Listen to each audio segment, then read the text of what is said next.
Set life science का notification आ गया है और आप सभी लोग बहुत जोरों शोरों से तैयारी करने में लग गए हैं।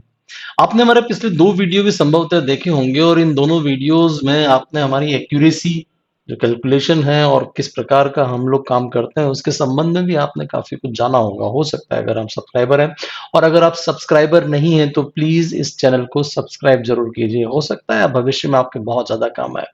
जो ओवरऑल सेट का एग्जाम है, पहली चीज तो इसकी जो वैलिडिटी होती है वो लाइफ लॉन्ग होती है, जैसा कि आप लोग जानते हैं। सारी जिंदगी आपके लिए वैलिडिटी होती है। बेसिक जो बात होती है वो अभी आपको पता है कि लगभग 150 क्वेश्चन आने हैं, उसमें से पहले 50 क्वेश्चन आपके टीचिंग एप्टीट्यूड और रिसर्च मेथोडोलॉजी वगैरह से रिलेटेड होंगे और जो दूसरे 100 क्वेश्चन होंगे वो आपके सब्जेक्ट से रिलेटेड होंगे। लेकिन जो अच्छी बात है वो इस एग्जाम की वो ये कि इसके अंदर नेगेटिव मार्किंग नहीं होती। 300 नंबर का कुल मिलाकर पेपर है। 14 जून से लेके 15 जुलाई के बीच में फॉर्म भरे जाने हैं। 6 सितंबर को एग्जाम होना है। इस चक्कर में बिल्कुल न रहे कि एग्जाम आगे खिसकेगा। यूजुअली पिछले 2 बार से ऐसा हो रहा है, एग्जाम आगे नहीं खिसका। जो डेट सबसे पहली बार अनाउंस हो गई वही डेट पर एग्जाम होता है। प्लीज इसका ध्यान रखेंगे। टिपिकल आरपीएससी स्टाइल में एग्जाम होने वाला है कि अगर आपने कोई क्वेश्चन अटेम्प्ट नहीं किया तो भी आपको ये अटेम्प्ट तो करना पड़ेगा कि साहब मैं उत्तर देना नहीं चाहता, खाली कुछ नहीं छोड़ना है। तो बेसिक से जो रूल है राजस्थान गवर्नमेंट के वो आपको फॉलो करना है। यहाँ इस क्वेश्चन पेपर में और इस एग्जाम में एक अच्छी बात यह है कि 6% of the total appearing candidate जो दोनों पेपर में अपियर हुए हों उनको ये क्वालिफाई करेंगे। आपने कहा यार ये कैसे कैलकुलेशन होगी? तो इसमें एक अजीबोगरीब बात है, बहुत प्यारी सी बात है जो कि नॉर्मल में इस वक्त राजस्थान में हर एग्जाम में हो भी रही है कि आपको पेपर 1 और पेपर 2 में 40-40% नंबर लाने ही लाने हैं। यानी कि अगर मैं आपसे कहूं कि भैया आपका जो पहला पेपर है, जिसे यहाँ पर हम बात कर लें, जो ये पहला पेपर है जो कि 100 नंबर का है, तो 100 में से 40 तो इसमें लाना है और ये जो दूसरा पेपर है 200 में से, तो 200 में से आपको 80 नंबर तो लाने ही लाने हैं। यानी कि कुल मिलाकर आपके जो ओवरऑल नंबर है 40 प्लस 40% मिला लिया जाए तो ये आपका बनता है 120 नंबर 300 में से। चलो जी भाई, यहां तक तो ठीक है। ये जो कैलकुलेशन है थोड़ी सी अलग हो जाती है जिसमें कि हम 35 और यहाँ पर 70 के बारे में बात करेंगे और ये बन जाता है आपका 105 नंबर आउट ऑफ 300, जो कि आप ओबीसी, एससी, एसटी और पीडब्ल्यूडी फिजिकली जो चैलेंज्ड है। ईडब्ल्यूएस, अनरिजर्व और जनरल के लिए ये मामला है 120। चलिए यहां तक भी ठीक है, लेकिन क्वेश्चन ये आता है कि मेरिट लिस्ट बनती कैसे है, 6% कैसे होता है? मैं कुछ हाइपोथेटिकल एग्जांपल से लेता हूं। मैंने कहा जी भाई टोटल जो कैंडिडेट सभी सब्जेक्ट्स में अपियर हुए हैं वो माना कि 1 लाख है, कुछ भी नंबर ले लिया, और जो 6% बनता है 1 लाख का वो है आपका 6,000। ये अपियरिंग है, फॉर्म जिन्होंने भरा है नहीं होता है, अपियरिंग अलग चीज होती है। बहुत गजब का शब्द है अपियरिंग, क्योंकि फॉर्म भरने के बाद बहुत सारे लोग एग्जाम नहीं देते। माना कि इस अपियर्ड में 1 लाख बच्चों में से 12% लाइफ साइंस के लोग हैं। तो 12% अगर अपन सीधे की सीधे यहां से लेंगे तो ये सीधे 720 बन जाता है, लेकिन नहीं, इसमें थोड़ा सा पेच है।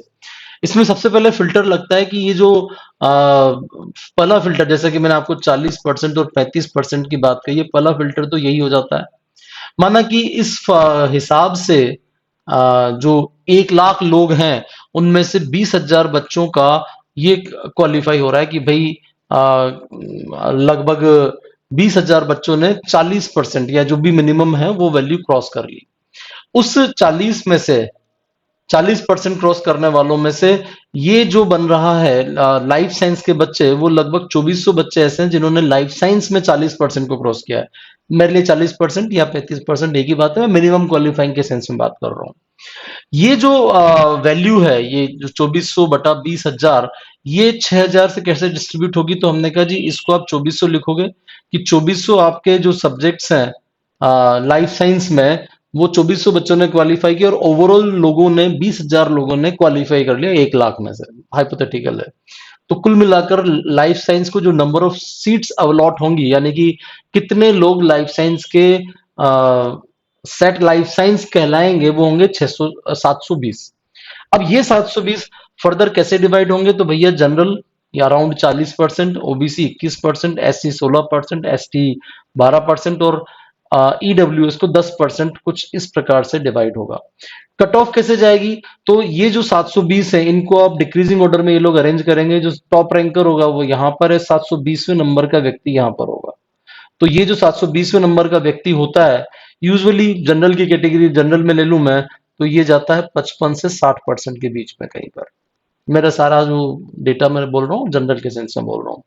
और यहाँ की तो खैर बात ही नहीं करनी, अपने को तो कट ऑफ से मतलब होता है, cut off is the last person. तो कुछ इस प्रकार से आपका सिलेक्शन होने वाला होता है। अब अगला बड़ा चैलेंज आता है कि इस सेट लाइफ साइंस की तैयारी कैसे करें, क्योंकि समय तो बड़ा कम बचा हुआ है अपने पास। जो सितंबर है वो जस्ट आने ही वाला है। अगर आपने अभी recently RPSC school lecture biology या सीएसआईआर नेट की तैयारी की हुई है, जो कि सीएसआईआर नेट अगले महीने आने वाला है, तो आपको लगता है हाँ यार सब कुछ तैयार है, थोड़ा सा ब्रशअप करना है, चीजों को वापस से रिवाइज करना है, थोड़ी सी प्रैक्टिस कोर्स कर लेते हैं, टेस्ट सीरीज कर लेते हैं, बस उससे हो जाएगा। हाँ, आपकी बात सच है, लेकिन अगर आपने आज से सोचना शुरू किया है और आप गजब के मेहनती व्यक्ति हैं, आप एक जागरूक व्यक्ति हैं, त्वरित एक्शन लेने वाले हैं, तो हो सकता है मेरा ये जो तरीका है आपको सेट लाइफ साइंस में सिलेक्शन दिला दे। तरीका सिंपल सा है कि भाई 2 महीने हैं, आप 12 से लेके 15 घंटे क्लास कर लीजिए, कोर्स पूरा कर लो, हो जाएगा। ये सुनने में तो बड़ा आसान लगता है, लेकिन ये हास्यास्पद है मेरे हिसाब से। सोच के देखिए, अगर मैं आपको 12 घंटे क्लास करवाऊं और कहूं कि कोर्स पूरा हो गया, तो भाई वो 12 घंटे की क्लास को आप पढ़ोगे कब? क्योंकि लगभग हफ्ते में चलो अपन ने 5 दिन भी क्लास ली, 2 दिन में आप इतना सारा नहीं कर सकते। कोई और तरीका ऐसा होना चाहिए कि इन 2 महीनों में सब कुछ हम प्रिपेयर कर लें। एक बार फिर मैं बता दूं, अगर आपकी बेसिक नॉलेज अच्छी है तो यस, ये संभव है कि 2 महीने में हम सिलेक्शन कर सकते हैं। जो पहली बात होती है जैसे किसी भी पढ़ाई की या किसी भी कोर्स की, वो होता है स्टडी मटेरियल, वो उसकी जान होती है। अगर आपके पास एक स्ट्रक्चर्ड स्टडी मटेरियल है और आप के माध्यम में जो आप चाहते हैं और आप उसको तरीके से करते चले जाएं, तो यस 2 महीने में किया जा सकता है, क्योंकि आपने पीछे भी काफी कुछ पढ़ रखा है। इंपॉर्टेंट चीज है कि आपके ये स्टडी मटेरियल लेने के बाद से पहला सवाल होता है कि इसको समझाएगा कौन? हमें पता कैसे चलेगा कितना पढ़ना है, कहाँ तक पढ़ना है, प्रश्न कैसे बनेंगे, कंसेप्ट क्लियर कैसे होंगे, डाउट आएंगे तो उसके लिए क्या करेंगे? तो भाई हमने कहा चलो इसके लिए हम क्या करते हैं, एक लाइव ऑफलाइन क्लास या ऑनलाइन क्लास रखवाते हैं, जिसका समय होगा सुबह 10 से 12। हर वो चीज जो हम डिस्कस करने वाले हैं जल्दी जल्दी, वो आप पहले से पढ़ के आए, आपने लाइव क्लास की और तैयारी की और आप आगे चलते चले गए। ये बन गया हमारा एक क्रैश कोर्स। लेकिन एक बार फिर आपके सामने प्रश्न आता है, यार सर दिक्कत तो ये 2 ढाई घंटे आप पढ़ाओगे तो हमारा कोर्स कैसे पूरा होगा? वो आपने स्टडी मटेरियल भी दे दिया, आपने लाइव क्लास भी ले ली या ऑफलाइन क्लास जो भी आप चाहते हैं, तो कोर्स पूरा कैसे होगा? मैंने कहा रुको, अभी तो बहुत कुछ बाकी है, पिक्चर अभी बाकी है। पिक्चर अभी यूं बाकी है कि हमने स्टडी मटेरियल दे दिया, लाइव क्लास के लिए अब आपको रिवाइज करने के लिए उस लाइव क्लास की रिकॉर्डिंग दी, प्लस ढेर सारे रिकॉर्डेड वीडियोस भी हमने साथ में दिए, जो कि हमें पता है कि एक्चुअली हम लाइव क्लास या ऑफलाइन क्लास में ले नहीं पाएंगे। हमें हमें ही पता है, क्योंकि मेनली हम यहाँ पर वो वाली चीजें लेंगे जो कंसेप्चुअल है, जो इस 2 महीने में आपको समझाई जानी आवश्यक है। तो आपने फटाफट फटाफट वो वाली भी चीजें ले ली रिकॉर्डेड के साथ। फिर आपके सामने प्रश्न आता है, यार सर एक बात तो बताओ, ये तो चलो ठीक है, लेकिन मुझे पता कैसे चलेगा कि तैयारी कहाँ तक पहुंची? मैं प्रैक्टिस कैसे करूंगा? क्योंकि वहां तो मामला क्वेश्चन सोल्व करने का, आप तो हमें पढ़ा दोगे, याद करा दोगे या बता दोगे भाई ये पढ़ना है। तो हमने कहा रुको, आप क्या करो, सेट लेवल के और आरपीएससी लेवल के 2000 से 3000 क्वेश्चन, जो कि एक ऑर्डर्ड तरीके से आपके सिलेबस के अनुसार बने हुए हों, वो आप सॉल्व करते जाओ, सॉल्व करते जाओ, सॉल्व करते जाओ। लगभग 20 टेस्ट इस तरीके के हम बना दें, और ये जो 20 टेस्ट है, हर एक टेस्ट में 3-3 अटेम्प्ट के हिसाब से ये चले। 3 अटेम्प्ट हमारी एक स्ट्रेटेजी होती है कि एक टेस्ट को आप 3 बार दो। इससे आपको ये अंदाजा लग जाएगा कि भैया तैयारी कैसे करनी है, प्रैक्टिस कितनी हो चुकी है। अब आपके सामने एक और प्रश्न आ गया, सर डर बहुत लगता है, मोटिवेशन भी लगातार चाहिए। हर टॉपिक एक डिसिप्लिन तरीके से, एक समयबद्ध तरीके से हम पूरा पूरा कर लें और उससे संबंधित ढेरों तरह के प्रश्न कर लें, उन प्रश्नों को हम दोबारा सुन लें, याद भी हो जाए, याद भी रह जाए, याद हो जाए और याद भी रह जाए, और ये सारे के सारे क्वेश्चन हम खूब प्रैक्टिस करें और सारा क्वेश्चन पेपर वैसे के वैसे ही एग्जाम में आ जाए। काश ऐसा हो।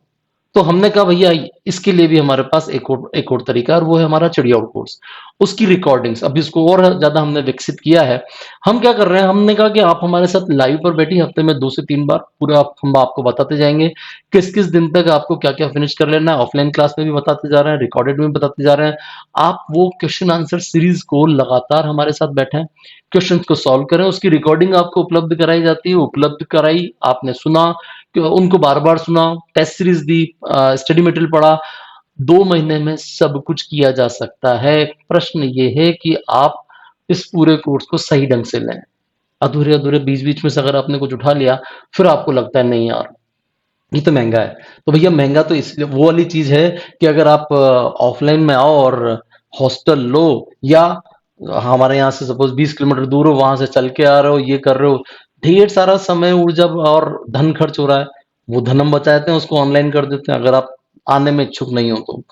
अगर आप आने में इच्छुक नहीं हो तो ये पैसा बच गया, उसको आप इस जगह से पूरा कोर्स लेते हुए आप काम कर सकते हो। तो इम्पोर्टेंट चीज़ आपके लिए ये है कि जो ये सेट का प्रीमियम क्रैश कोर्स हमने बनाया है, वो आपकी असिस्टेंट प्रोफेसर बनने की तरफ एक राह खोल देगा, एक रास्ता बना देगा। चॉइस अब आपकी है कि आपको चीज़ों को करना कैसे है।